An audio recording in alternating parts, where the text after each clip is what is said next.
നമസ്കാരം കൂട്ടുകാരെ, ഇത് കഴിഞ്ഞ മാർച്ച് മാസം ഇട്ട ഉപ്പുമാങ്ങയാണ്. അത് ഫോർക്ക് കൊണ്ടോ ഇതേപോലെ ചെറിയ ഫിൽറ്ററായിട്ടുള്ള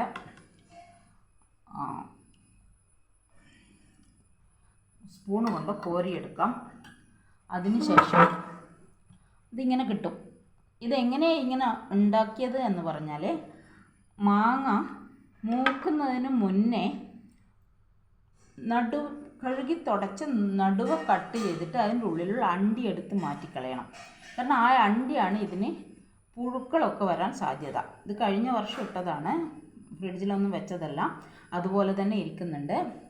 അത് കട്ട് ചെയ്തിട്ട് നമുക്ക് ഇതുപോലെ ഉണ്ടാക്കിയിട്ട് ഒരു പീസ് 4 പീസായി കട്ട് ചെയ്തിട്ട് നമുക്ക് അച്ചാറുണ്ടാക്കാം.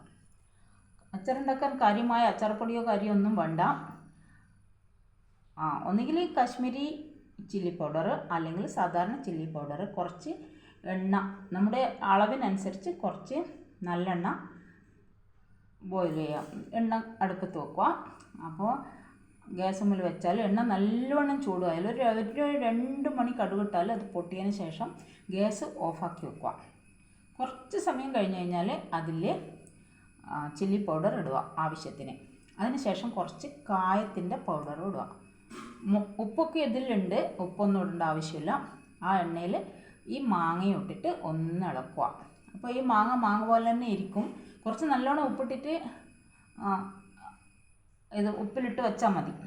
അപ്പോൾ ആ മാങ്ങ തണിഞ്ഞു കഴിഞ്ഞാൽ നല്ല ടേസ്റ്റുള്ള മാങ്ങ അച്ചാറായിരിക്കും. അതെടുത്ത് കുപ്പിയിലാക്കി ഫ്രിഡ്ജിലൊന്നും വെക്കണ്ട, സൂക്ഷിക്കാം. വേണമെങ്കിൽ കുറേ നാൾ ഇരിക്കണമെങ്കിൽ 1 സ്പൂണ് ആപ്പിൾ വിനാഗിരോ മറ്റോ ഒഴിച്ച് മിക്സ് ചെയ്തിട്ട് കുപ്പിയിൽ സൂക്ഷിച്ചാൽ മതി.